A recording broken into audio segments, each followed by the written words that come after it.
Okay, here we are again. We're going to make the transition from relative dating into absolute dating. And in order to do this, you're going to have to think back a little bit. As a matter of fact, all the way back to Chapter 3, which in the sequence of the way this course goes is way back at the beginning of the semester, since we're approaching the end of the semester here with this lecture. And what you have to remember in Chapter 3, we talked about minerals, and when we talked about minerals, we had to think about atoms, since the minerals are made up of atoms. When we talked about atoms, we talked about something called the isotope. Okay? And isotopes are basically forms of the elements, okay, where it's the same element, but it's not quite the same. In other words, it's a different isotope of that element, and the isotopes vary by their atomic mass. Okay. In order for an element to be the same, it has to have the same atomic number. Okay. Nitrogen, in this case, as you're looking at this diagram, its atomic number is 7. Okay. So all forms of nitrogen will have an atomic number of 7. Carbon is an atomic number of 6. Okay. But let's think about carbon specifically. You may recall, because I talked about this way back when in Chapter 3, carbon has 3 isotopes. Carbon-12, its most abundant form, well over 98%, is a stable isotope. Carbon-13, another stable isotope, has about 1%. Collectively, they have most of the carbon that happens to exist out in the world. Stable isotopes are also useful for geologists in telling things about environments of deposition and paleo environments and other things, but we're not going to go there because that's not the purpose of this lecture here today. But carbon-14 is not stable. It's unstable. Most people would think of an unstable isotope as being radioactive, and that is indeed what it is.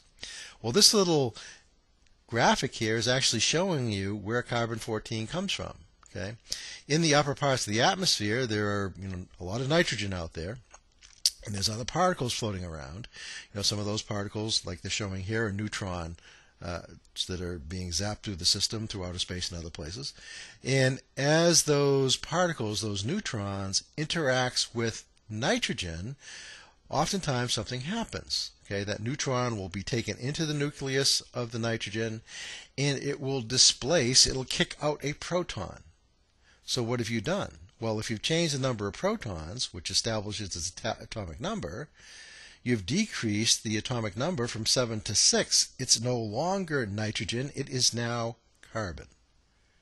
But the atomic mass is still the same, it's 14. So you've formed carbon-14, that unstable radioactive isotope.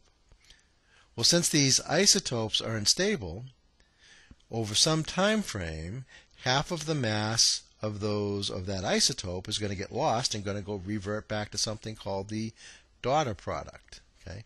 In this case, for carbon, it actually goes back to being nitrogen again. Okay? But that's just kind of a minor point. That happens in the case of carbon-14 every 5,730 years. So let's say you started out with 100 atoms of carbon-14, and you start the clock. In other words, let's think of a living organism that takes in CO2 and like trees, and puts out oxygen. They use that carbon in order to build its biomolecules. Well, a certain amount of that carbon is carbon-14. It gets entrained to those biomolecules. That's always in equilibrium as long as that tree is alive. But once it dies, a clock starts. 5,730 years later, half of that 100 carbon-14 atoms will be changed back into nitrogen. You will have lost it. If you go a second 5,730 years, okay, you only have 50 now because you already lost half of them. Half of the 50 will again get changed into nitrogen. You'll only be left with 25. So using that relationship and being, as long as you know the number of parent ions in the system, the number of atoms within the system, so you know what the total amount of atoms are in this isotopic system, and the half-life period, you can use that to actually calculate the dates of these things. So, what do you need to do this? Well, you need basically, again, as I just said, the number of atoms of the parent isotope, how many are or were present total, the number of atoms of the daughter isotope that are present at any given point in time, and the half-life period, how long it takes to make that transition from parent back to daughter. Okay, so it gets into another form, or hopefully a more stable form. Well, how can you use that to date things? Well, let's look at an example. Okay, let's say we have a mineral. And as this mineral formed, it starts out with 1,000 atoms of the parent isotope. It doesn't have any of the daughter. Okay, it just happens to be that the daughter is something that is formed from the degradation of this material. When that mineral forms, that degradation process starts. And every 1,000 years in this case, half of the mass of the parent will get changed into daughter. So let's say you get another specimen of that mineral and you go in and you do an analysis and you determine there are 125 atoms of the parent material remaining. And you want to know how old it is, how many half-life steps it actually had to go through. Well, here's how you'd set it up. Okay, when this thing first forms at time 0, nothing's happened yet. Everything's as a parent. There are no daughters. There have been no half-lives, and it's a newborn. It doesn't have any age yet. Okay, but after 1,000 years, half of the parent gets changed into daughter. So you'll have 500 parent, 500 daughter left. You've gone one half-life period, and remembering that the half-life, you've gone one half-life step, I should say. The half-life period is 1,000 years. 1 times 1,000 means the age is 1,000 years. Okay. If you go a second half-life period, you're starting with 500 parents, right, because you've already lost half. That 500 goes down to 250. The 250 that changes gets added to the 500 that the daughter started at. It becomes 750.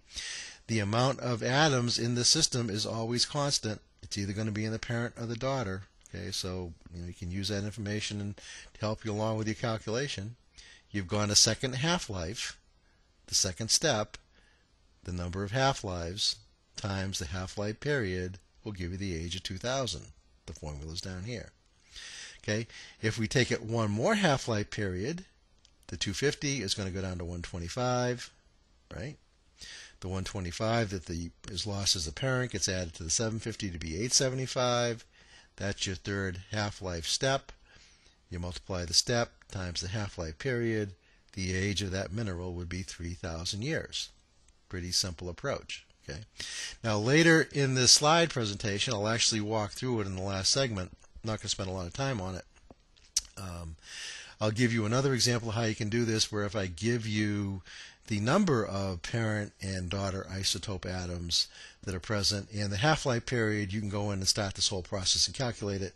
I ask you the question, you should think about how it works and then try to do that first. I also give you another case where you can go in and unravel a structure section. And so you should take the structure section before you look at the slide that gives you the answer and try to do it, and then see where you went wrong and see what the answer actually is. But I'll go through that briefly at the end of the next segment, because again we're out of time. And before we start the geologic timescale discussion, I'm going to end this video and then we'll go through the geologic timescale briefly.